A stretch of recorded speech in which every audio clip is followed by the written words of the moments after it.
So Curb, what it is a sensor in the panel. It measures all the breakers in that panel 8,000 times a second.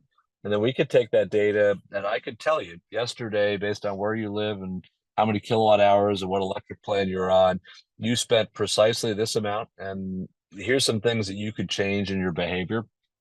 By doing that, we make energy something it's tactile. You can feel it. It's actionable. You can make changes in your behavior. And most customers that we deploy our curb in will save 10 to 15% on their energy just by engaging with it and optimizing how they use it. Hello, everyone, and welcome back to the CleanTechies Podcast. This is episode 66 of the show. I'm your host, Silas Maynor, and I'm thrilled to have the opportunity to bring this show to you and super thankful to you for tuning in. If you are a founder in the space, in the climate tech space in general, feel free to reach out if you are looking to get the word out about your company, potentially seeking talent or possible introductions. We're always glad to help in any way we can. That might be potential partnerships or maybe looking to get funding.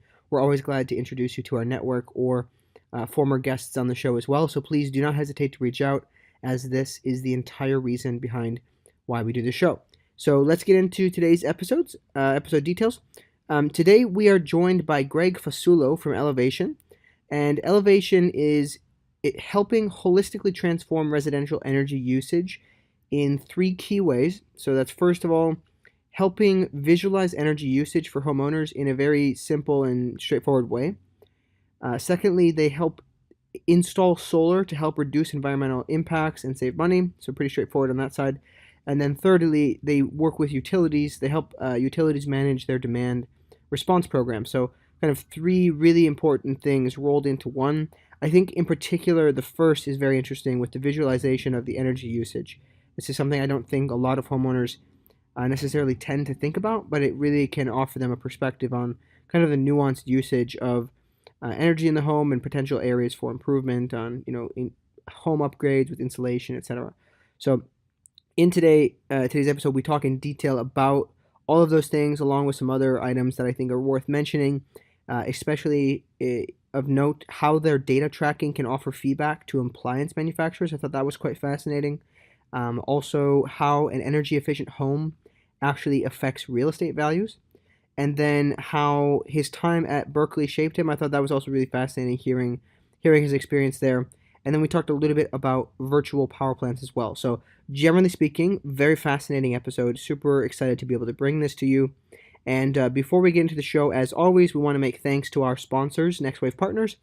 Next Wave are experts in talent acquisition, recruitment, and retention across the climate tech, renewables, and ESG spaces globally. So if your team is growing or you're looking to make a career change yourself, please feel free to reach out to them at next-wavepartners.com or reach out to one of their consultants directly via their LinkedIn page. And thank you again to Next Wave for sponsoring this. And without any further delay, let's get into the show. All right, welcome to the show, Greg. How are you doing today? Hey, Silas, I'm doing well. Thanks for having me. Yeah, absolutely. Super excited to get you on. Why don't we just start out as usual with just give us a quick introduction to yourself and kind of what you're doing today. Yeah, hi, Silas. So my name is Greg Fasullo. I'm the chief executive of a company called Elevation. We are a solar and clean energy company based out of Chandler, Arizona, just outside of Phoenix area. And we're one of the largest deployers of clean energy technology for residential homes. That's solar panels for consumers. It's things like storage, batteries at the side of the house, electric vehicle chargers, energy efficiency work with the house. And we're a little unique in that we sell to individual homeowners, but we also sell to operators of big single family rental portfolios. And by having this portfolio of portfolios, many homes connected together, we've got some intelligence services that we offer to utilities, what they call grid services, that help with reliability during times of peak grid demand. Interesting. I would be definitely keen to learn more about this intelligence services in a bit. I guess I am really kind of curious in general, though, how you ended up getting into this space in the first place. Also very curious how your original work with AT&T and Bell Labs kind of led to this, or if at all. It's funny. I've always been associated with energy. through my career. It wasn't intentional. I worked for Bell Laboratories out of college in New Jersey. Bell Laboratories moved me to a facility in Texas very early in my career, and that division made the DC power systems that back up a telecom network. And you don't think about it today because you don't have a landline at home. But when power goes out at the bottom of each of the base stations, there's a small battery that powers that cabinet and keeps the equipment running, so you could have cell service during a brief power outage. So my background was developing that type of equipment, and what became increasingly important was the efficiency. So it was equipment when it's inefficient generates heat, and when you're moving from equipment that was in a big central office to equipment in cabinets, every watt of heat that you put in a cabinet is really critical because somehow you have to cool that heat. So I started to focus on very high efficiency technologies, and that's just gradually morphed over time into what is now clean energy. So we're trying to figure out how to generate electricity very efficiently on the roof of a home with solar panels. So very similar. And look, I've had a passion for reducing waste. So increasing efficiency of these systems has a tremendous impact on greenhouse gas emissions. Clean energy also has an aspect that homeowners can take control of their energy cost to produce energy. So just this revolutionary technology and energy environment that we live in today. So Hmm. very passionate about that, very passionate about climate change. In the US, there are about 90 million single family homes. They actually produce over 20% of the total greenhouse gases in the country. So a tremendous amount of our greenhouse gas emissions, our carbon emissions, are a function of residential housing. Today, roughly 3% of residential homes have solar panel. So very underinvested in energy efficiency technologies. And look, the rest of my career, I'll be focused on how we try to change that and the Hmm. impact for society and climate change and the world and then individual homeowners and their costs is really substantial. So Hmm. all an unintentional passion. Yeah, absolutely. I think it's quite interesting. And I am curious, before we get too much into the technology, is also I wanted to ask a little bit about your experience with UFC Berkeley back in the day. I'm kind of curious if you have any stories or kind of people you met. I'm not exactly sure when you did that from looking at your LinkedIn, but I'm curious to ask about that. Yeah, well, Berkeley is a great place. UC Berkeley is just outside of San Francisco. It is a beautiful campus. It's actually the original campus of the University of California system. Large school, I think roughly 100,000 students. Very good in engineering and business and law, but also very large liberal arts college. The engineering building was on the very kind of northern tip of the campus up on the hill. I was actually there during the Loma Prieta earthquake in the Bay Area, which was in the late 80s. I'm kind of dating myself here. And I was in a room that had a nuclear reactor in the building because they were doing nuclear science. And the earthquake was strong enough you could see the tile floor kind of have waves go through it when the waves came through the building. So went through that experience, my first and only earthquake. So that's not the only thing I remember there, but that was probably the most memorable. Hmm. How would you say that experience kind of shaped you and it helped maybe potentially lead to the path that you're on now? The college in general, the work that I did again was all around power electronics and high efficiency. It just set me up in my career for where I am today. It was a very entrepreneurial time. This was back when companies like Cisco and Apple and Sun Microsystems were kind of nearing the times that they really expanded, but still relatively young companies. So being in that tech ecosystem of the Bay Area, which has continued to thrive, just opens up your mind to thinking big. And the one thing I'd say about San Francisco and Silicon Valley, and whether it's UC Berkeley or it's Stanford, just thinking big and dreaming big and setting your aspirations high. So I definitely learned that from the experience, and that's colored my life. I've started several Hmm. businesses. I've managed large businesses. And I'd encourage everyone who listens to this: think big, dream big, do big things in your life, and do your part to change the world and make the world a better place. So Hmm. a little bit Yeah. of that came out of my experience at Berkeley and in the Bay Area. Yeah, absolutely, absolutely. That's awesome. Yeah, I think why don't we move in a little bit to the technology? So you alluded to a bunch of it at the beginning here, but maybe could you walk us through, if you want to break it down by number, the key things that Elevation is doing, and yeah, we'll just start there and we can go from there. Yeah. So what makes us unique, if you think about a house, we have three parts of our platform. We have what's called Curb Energy. It's a sensor that we put in the electric panel that measures your electricity real time and makes it visible on your on mobile apps and notifications that you get to your phone. We deploy solar, so that's the ability to create electricity, and that solar panels go on the roof and the solar inverters go on the roof. Sometimes that's associated with storage, where you have a battery as well. And then lastly, we've got a suite of energy efficiency services where we upgrade the home, we do insulation, we seal leakage, we seal ducts, we make the home itself fundamentally more efficient. The first part, the Curb Energy, we call that the brain. And it's really the foundation of what we do. If you think about electricity in particular, and I mean, what did you use last month on electricity? How much did you spend? You probably know from a bill that you got what you spent.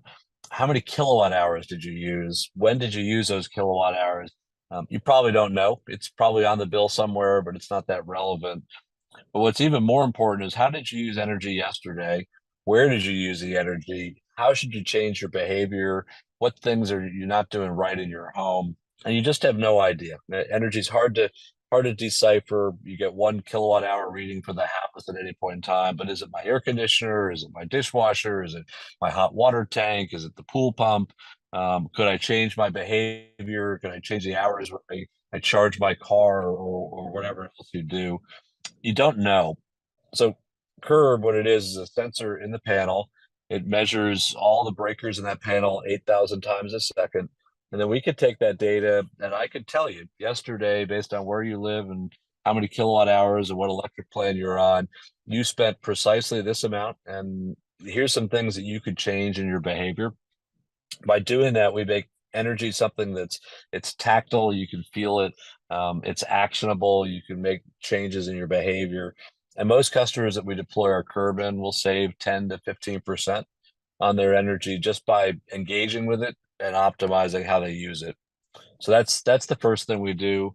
Solar, obviously, you put solar panels on a house. There's plenty of companies that do that, but by optimizing your energy first with the curb and understanding it, you could produce enough energy in the house and buy a smaller, essentially solar system. You don't have to buy as much solar because now you're not using as much electricity and you're using it thoughtfully. And then lastly, there's other technologies I mentioned, energy efficiency, reduce the waste, reduce the leakage in the home. And those are the three main things that Elevation does. It's a little bit unique. We're the 14th largest residential solar company. We're the only company that has a product just like what we have today with Curb, and we believe we're the largest national energy efficiency retrofit company. We've been recognized by the Department of Energy 3 years in a row as one of their sustained excellence contractors. And while it's an industry of a lot of small players and kind of regional retrofit companies, we're probably the largest in the country doing those type of services today. Hmm. Interesting. I would be keen to understand just very briefly what markets do you serve for anybody listening if they can kind of reach out. Yeah, we are based out of Arizona. We're on the in the Southwest, Arizona, Nevada, California. We also serve Texas, and then we're moving into the East Coast, the two Carolinas, Florida, are our key markets today. People can go to poweredbyelevation.com and get a sense of our offerings if you live in one of those areas. Interesting. Yeah, definitely encourage people to do that. I think that it is important that people get on top of this. I'm curious, by the way, are there any regions that you can't necessarily serve? I'm not sure what the regulations are on the space. I know there are a lot of these kind of residential solar companies that have some things inhibiting them, but I'm just kind of curious, are there any areas you cannot serve at the moment? Fundamentally, solar works everywhere. So you any place you've got good sun, solar will work. It depends a bit on the geography. If you've got trees, you're going to have shade, and you're not going to produce as much solar. So here in Arizona or places like Texas, it's a little bit easier than if you're in northern climates with a lot of trees. That so that's one kind of physical delineation of where you want to be. There are states, and in general, think about utility companies. Utility companies built these big power plants and distribution systems, and the ability to take electricity from one place where they make it and distribute it to your house. When you start putting electricity on each home, you're competing with their business model. And the utilities, some have embraced solar and clean energy, and others have been forced to by the public utility commissions as a benefit to the greater good. There are some states and there are some utilities that have been rather successful at limiting how many people can be allowed to put solar on their homes. So there are some places that where the utility companies is not favorable for solar, and the economics aren't quite as good for the consumer. Over time, that's changing, and Mm-hmm. it's something you could always check it. Just look if you Google for solar in your location. If elevation can serve you, great. But even if we can't, find a reputable provider. Look for a provider that's got a high rating, and then look at the economics. You'll pretty quickly see if it makes sense economically or not. Most of our customers, when they finance a system and put it on the roof, what they're paying every month for that finance solar system is typically significantly lower than their electric bill was. So it's almost immediately from the day you install it, Mm. you're going to have a savings. The payback on the initial investment, if you just bought it and put it on the roof, is 5 to 7 years. So if you plan on living in a house more than 5 years, you're going to make money by producing your own electricity. Mm-hmm. As I say Interesting. that, it also depends on inflation. Today, with inflation rising as fast as it is, energy is actually going up faster than the rate of inflation in many states. States like Texas, the cost of electricity has gone up by double digits this year. So as that's happening, especially as you're not getting much return on money in a savings account, and inflation is really eating into that money, you'd be better off putting that into a solar system and other investments that are going to generate a return for you and your family, and lower your monthly cost. Mm-hmm. Yeah, and raise the raise the value of your home as well, I would assume. Okay, very interesting. I would be keen to though then kind of go back through the process of the three things you offer. What does it look like if somebody wants to set up it? What is the timeline from kind of start date of installing curb and then kind of going through their process? How long do you tend to measure before deciding, hey, here's how many solar panels we'll put on, etc. Can you walk us through that process? Yeah, it's pretty simple. So the curb just literally gets installed in an electric panel. That's a few hours. There's some setup, and you got a mobile app and things like that, and our technicians will train the homeowner on how to use that. But that's a very quick process. The installation for something like solar is quick. Normally the same day we show up, we put the panels on the roof, we interconnect everything, and we're done with the main physical part of the work. The long pole is the permitting. So you have to permit to put it on the roof. You have to get approval from the utility. You've got to inspect after it's done. You've got to get approval to connect to the grid. There's a process typically where the utility will come out before they what you can call activate the solar system and produce electricity, and that tends to vary by geography. There's some cities where just getting a building permit for any work on your house, if you're putting in a pool or you're putting up a fence or you're putting up solar, that can sometimes take months today. So it just really depends regionally. There's certain cities that are very fast, and literally you can buy solar and have it on your roof and running within 2 weeks.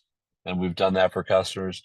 There are other utilities where they'll only look at 30 applications a month, and you're in line. It could be several hundred people in front of you, and it could be 6 to 9 to 12 months before you can get going. So that's that. I would say that's the outlier. In most locations, within 2 to 3 months from the very beginning to the very end, you could have a system bought and installed and operating in your house. Mhm. And what about the energy efficiency upgrades? I'm kind of curious if you could break down what are the typical areas that you see that you guys do a lot of work in to upgrade these homes in general, and what are the things people should be aware of? Yeah, the simple things that we do. Most of the customers that do energy efficiency with us, they're initially looking for attic insulation, and you can go online and you can look for companies that'll spray insulation in your attic. What we do is a little bit more thoughtful, and it's a little more extensive in the house. We do what's called a pressure test for the house, where we put essentially a fan and a door on the house that pressurizes the entire house. We pump air into the house, and then we measure the leakage. So how much of that air leaks back out of the house, and then we find and we seal all of those leaks. That process takes the better part of a day, but our technicians will show up. What you find are places where there's penetrations in your roof. So maybe there's some ductwork with your air conditioning that there's a gap. Well, we'll fill that. Maybe there's a gap going outside the house and you need a caulk, or leaking windows, things like that in the house. The items that we can repair, we repair, and then ultimately we'll measure the difference between the leakage of the house before, the leakage of the house afterwards, and then on top of that, we'll spray insulation in the attic as well. So it's about a day process for energy efficiency. It's typically just a few $1,000s to do the whole process. The two things that most of our customers will tell us afterwards is, first, they can notice the difference in comfort, especially if you're in a hot climate like Texas or Arizona or Southern California. The home will actually be more comfortable because now the thermostat can better regulate that house. And then look, we've had customers that they've cut their bill by 30% the next month. That's again a little bit of an outlier. Our typical customer will save 10 to 20% on their electric bill, but you'll really notice in the hot cold months that that the house is noticeably more comfortable than it was before you did this. Outside of services from Elevation, there's some very simple things that I'd always recommend to consumers. If you've got incandescent light bulbs, change them out. That's a relatively quick payback because LED lights are very cheap these days, and they're going to run just as well as your incandescent. And you probably won't have a light bulb burning out if you do that. That's one of your larger loads in the house, is your electricity for lighting. The next big one, obviously, is your air conditioner, and you can replace it with a higher efficiency. That usually doesn't make sense, but the easy thing is put in a smart thermostat. Get a Nest thermostat or an ecobee thermostat, and you can connect it to your phone, and they'll automatically save. And sometimes they'll even be subsidized by your utility company if you participate in some of their regional demand response programs. So go to utilities, see if they've got rebates for energy efficiency, see if they give you rebates on thermostats, and those are very easy things that any homeowner can do. Interesting. One thing I'm curious is, do you have any data points on the real estate values of homes once they're all kind of retrofitted with solar plus the upgrades? Yeah. Look, the National Association of Realtors, there's a handful of others have done studies on the value of a house. If you can reduce the energy cost in the house by $1,000 a year, which is typically what our homeowners will see with energy efficiency and behavioral change through curb, that can increase the value of the house from $8,000 to $10,000. There's another study. I think this is from forget which one I'm thinking of. I don't look at right in front of me right here, but it was roughly a 3% increase in the value of the house. So yeah, it definitely has. There's some certifications that you could also get if you've done energy efficiency. If you've done the work with Elevation, you'll get a full report that we do on the house that shows the pressure test. It shows the results before and after. It projects the savings, and you can use that as part of the sale process for a prospective buyer. Say in general, people aren't going to buy a house because of the cost of energy, but as people are more aware of how much energy costs, and with rising inflation today, it's always helpful to have shown that you've done things like that to the house. So it could be worth several $1,000s in value to the home when you sell. Interesting. And I want to also kind of talk about, there might be two things we can go down the route here. Is, you mentioned early on the energy efficiency intelligence programs for the utilities that you offer.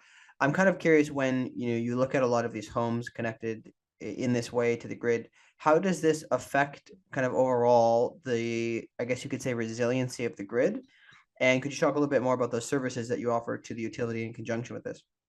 Yeah, so we have done pilot programs for what are called virtual power plants. So a power plant, you build a power plant and it generates electricity, but you could also go on the consumption side. If you can control the consumption and reduce the usage of electricity, you could think about it as a virtual power plant. So rather than build a 40 megawatt power plant to supply load. You can have a software platform that reduces 40 megawatts of load on the grid to offset the needed capacity for the grid. The issue that most of the operators have is especially in areas like Arizona, you got growing populations, you've got increases in the demand for electricity. At the same time, we're shutting down our coal plants. You really aren't building nuclear plants, and even fossil fuel plants like natural gas are difficult and expensive to build. So there's a lack of capacity on the grid, not enough supply given the amount of demand. In Arizona alone, it's forecasted that we're going to need about 3 gigawatts of virtual capacity, so a massive amount of capacity in the next 10 years in order to meet the growth in demand. Our programs are a little unique in that they target homes, and typically residential homes are not a good grid resource because I mean it's not a big process, or it's not a maintenance team. You're not sure the home is online, and you can't manually go and talk to thousands of consumers and ask them to turn down their thermostat. But what we do is we connect across these portfolios of homes. We've shown that each home is worth about a kilowatt of load capacity virtually to the grid. That's without impacting comfort for people in the home. We do it by adjusting how the thermostat runs, and it does make a slight difference on the temperatures in the home, but we do that on a cyclical basis. So people are still comfortable. And then obviously we let people opt out if they're uncomfortable. But by connecting portfolios of homes, 1,000 homes can be a megawatt resource for a grid operator. And we've shown that here in Arizona. We've also got a program that we're just about to launch. We were awarded a Department of Energy grant last year to do the same thing on the East Coast. And we're doing that with Duke Energy and a few other partners in the Carolinas. Interesting. Yeah, I think that is fascinating. I think obviously I've heard other people on the show describe the difficulties of working with residential because you have to coordinate a lot of things, and it can have an effect on the grid. Sometimes, if the grid is pretty archaic, it can be a little bit negative or cause stress on the grid. But I think it's interesting when you look at it from a holistic perspective to help kind of be that rubber band as the energy is catching up to the demand, right? As the energy generation is catching up. So that's interesting. I do want to ask, I think kind of can loop these together, and if they're interested, you can kind of go down the rabbit hole with them. But a lot of people talk about right now AI and cybersecurity, and I'm just kind of curious if you could comment on those two topics within using your platform if people are concerned about the data and cybersecurity issues, or if you also want to comment on how you use and implement AI to help your software to run better. Yeah, look, so on the first one, look, we're always vigilant on cybersecurity threats and really making sure that we keep data secure. Now it is just energy data, so it's maybe not as personal or sensitive as financial information or health information, but we still treat it as critical data. The ability, though, to take energy data and use the energy to track the health of appliances in the home is really interesting from a homeowner's perspective. Or if you think about these big single family rental companies that have portfolios of homes, being able to track the health of the individual appliances, and one, to see if they're working properly, but more importantly, to be able to predict when they're going to fail. So we actually ran a pilot this summer, and we were able to detect 35 of I think it was about 200 homes that we did the pilot on. Of the pilot, we found 35 air conditioners that were having issues in the house, either a startup issue or an operating issue, and we could predict or project at least equipment that was going to need maintenance or wasn't operating properly and was costing more than it should for the homeowner. So energy data is really interesting. You can look at an appliance and by watching its energy footprint, you can see when it starts to deviate from what's normal. And by using that deviation to project when it might fail, you can schedule a service call as opposed to having it fail and having all of a sudden have an emergency truck roll, which is much more expensive. Mm-hmm. That is quite interesting. Have you, I mean, is this even possible to potentially partner with some of these appliance manufacturers to be able to I guess, kind of weed through the data and find if there are ways to identify improvements for their manufacturing process to avoid these failures in the Yeah, future? yeah, certainly. I think that's part of it. You can give the OEMs feedback on how their equipment's operating. I also think by shining a light on the energy, it just creates even more incentive to make energy efficient appliances. And we are working with companies that do home warranty services. So we can leverage this data. We can detect an air conditioner or a dishwasher that looks like it's operating improperly, and we could feed that right into the warranty company. So a homeowner could literally have a service where the air conditioner technician shows up and they didn't even know why they're there, and they repair the bad capacitor for a few dollars, and they never have a failure. But that otherwise, if they hadn't had our data and that connectivity, they would have woken up and, for example, been hot in the middle of the night because the air conditioner is not running and it finally failed, and we could prevent that from happening. And I Mm-hmm. could speak from experience because it happened to me this summer. The middle of the night, my air conditioner it was running all night. I'm waking up in bed and it feels kind of warm in here. So you, you never know. It was Mm-hmm. working fine at 8 o'clock at night, and it wasn't working fine at 4 in the morning. So you just never know. Yeah, I think it's a really interesting point you make about shining a light on the data, because I think that the more people see the transparency of kind of what's actually going on, it starts to, as you mentioned, bring attention to it. So then people are kind of thinking about it more front of mind, but also to, I guess it kind of comes into living intentionally, right? And thinking about, hey, how much are we using? Are using what we need to? Are we wasting, etc.? This brings me to two questions. I want to go on the first one first, because it's kind of just a quick data point. Is, do you have an idea, or do we have an idea or a data point on how much energy is hypothetically wasted from residential energy usage in the U.S. on a annual basis, or some type of metric?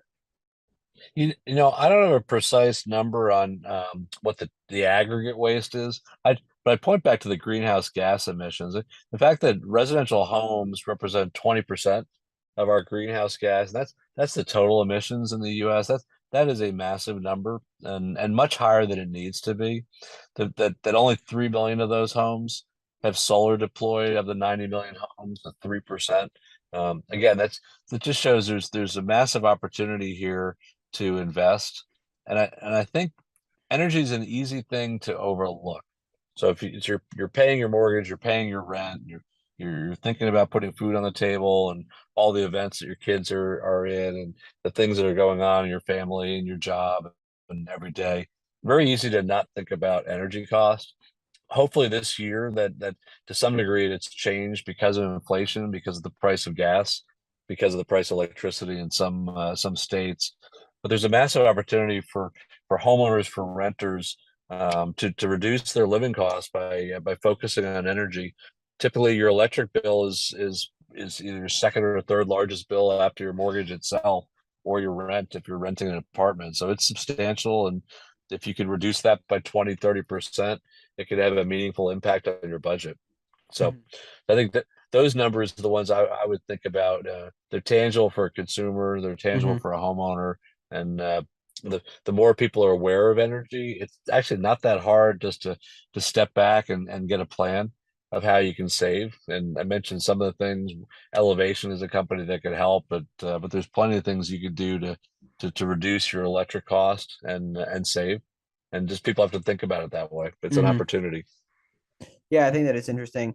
The other part of that question, which was around coming off the data bits, are how, given that this is a this is not an easy business, what Elevation is doing. It, a lot of benefit here, but it's not an easy business because it's direct to individual consumers and not, several large clients. How do you go about educating your customers kind of en masse, whether that's after they've installed these softwares or this equipment, or beforehand, and trying to get them kind of interested in this? Yeah, it's education. I think that's a really important part. We do a lot of marketing around energy, like utility companies do that as well. A lot of times they're mandated by the PUCs, but it's just continued education on the opportunity and the cost. The society to some degree too. There's an increasing awareness of climate change and personal behavior and how your own behavior impacts climate change and things like plastic waste. But energy waste is just as big of an issue for us long term. And I think that extends past electricity. Electricity, I mean, natural gas. Do you have natural gas in a house or not? Water is another precious commodity, and what are we doing to maintain water? You see what's happening to Lake Mead out here in the Southwest and the Colorado River, and how many people depend on that water. So I think for all of these kind of conservation efforts, it's awareness, it's marketing, and then a little bit it's natural just because of climate change and growing awareness that everyone has a role to play. Very interesting. I guess maybe just a couple last things here. I usually like to talk about what are your typical struggles, or what are you finding when it comes to talent, whether that's internally on very specific technical roles, or potentially other roles within the company. What are you finding the market to be like, and what do you typically look for in people who are interested in working in Yeah, that space? look, it helps to be a mission-driven business. So for employees that come to Elevation, first, we're a values-oriented company, and we live by our core values. Employees want to be part of a company that values them, but we are passionate. We care about what we're doing. We don't settle for ordinary. We overcommit. We're an ethical company. We do the right thing, and we do it with a positive attitude. It's a fun place to work with people that get along with each other, and look, everyone's passionate about making a difference every day. That said, look, it's a difficult time to hire. There's a shortage of skilled positions like engineers. There's a shortage of other positions, everything from installers to electricians to clerical staff. But you've got to pay competitively. You've got to have a great working environment, and it helps to be a company that's making a difference with something as important as climate change and is values oriented, and really trying to be a fantastic place to work. So just what we do every day helps, but it's been challenging. It's amazing how difficult or how different the world is from a talent and labor perspective today. So hmm Yeah, it is interesting to see some of those challenges. Obviously, the kind of that's what we do. That's what I do, at least in my day job. So it is interesting to hear your struggles there. I know that there's usually talk about the labor issues, typically in the Southwest, is a big struggle to find kind of skilled talent. So that's fascinating to hear. I guess maybe any final thoughts you want to leave us with? Any items that we may not have covered that you think are worth bringing up to close off the show here? yeah, I would just encourage everyone who's listening, if you're interested in clean energy as a career, I think there's plenty of opportunity to make a difference, and we encourage you to try to do so. We need all the help we can to slow the pace of climate change. If you're a homeowner and you're interested in clean energy technology, you're thinking about energy as an opportunity to save for your family or do something for the community. I mean, I always encourage people to move. It's a decision that's really easy to put off because it's not something you have to do. You can keep buying electricity from the grid, but long term, you can lower your costs with batteries. You can ensure resiliency so your house has power if the grid goes down. Be proactive, either from a career perspective, join the industry and help us make a difference, or from a user perspective, adopt clean energy and make a difference. So I'd encourage everyone who's listening to think that way. And when you're at an opportune time, either purchasing solar for your house or making a career decision, think clean energy and think long term and think about the greater good. So awesome. Thanks so much, Greg, for coming on. I really enjoyed this. I looking forward to seeing what you guys continue to do, and seeing how you impact the country, and perhaps beyond at some point. So thank you so much for coming on, Greg. Yeah, thank you very much. I appreciate you having me, Silas. Yeah, absolutely. All right, thank you so much for listening to today's episode. Please let us know what you thought of the show in the comments, wherever you're listening. If you want to comment on the social post, we always appreciate feedback. In particular, if you want to continue the conversation and find one topic worth discussing further, again, please reach us in any way. You can do that through the Slack channel or on Twitter or on LinkedIn. Many ways to reach us. We're pretty responsive everywhere. And of course, please do share this with somebody who might find it interesting. I think especially there's a lot of people that we all probably know who could benefit from this technology. So really recommend sharing this with somebody who might find it fascinating, or at least have a discussion with them about these details and use this, send them towards the podcast if they're interested in learning more in more detail to hear what Greg was talking about. We also, of course, recommend that you do reach out to Greg and his team on LinkedIn, through LinkedIn, to learn more about Elevation. And if you are joining us for the first time and you enjoyed the episode, we really, really appreciate any reviews that you can leave us on Apple Podcasts. It's extremely helpful for us to get further ranking and to grow the show and to grow basically more people knowing about climate technologies. So many people are not familiar with these things, so that's why we started the show. So we ask you to help us in that journey. On the note of next episode, so next episode we have a special segment with Tucker Perkins from the Propane Education and Research Council, also known as PERC, and he discusses the use of propane in the energy transition. We also talked about renewable propane. Generally speaking, I thought it was a quite fascinating episode because this is not really something I've ever actually heard mentioned at all in the energy transition side of things or climate tech generally. So I thought it was quite fascinating to speak with him and hear his thoughts about the future of propane, etc. So really some pretty interesting nuggets, and he had a lot of things to share. Generally speaking, super fascinating career in general. So really great episode. Thank you for tuning into that one when it comes out next. And thank you for tuning into the CleanTechies podcast today. We will see you next time.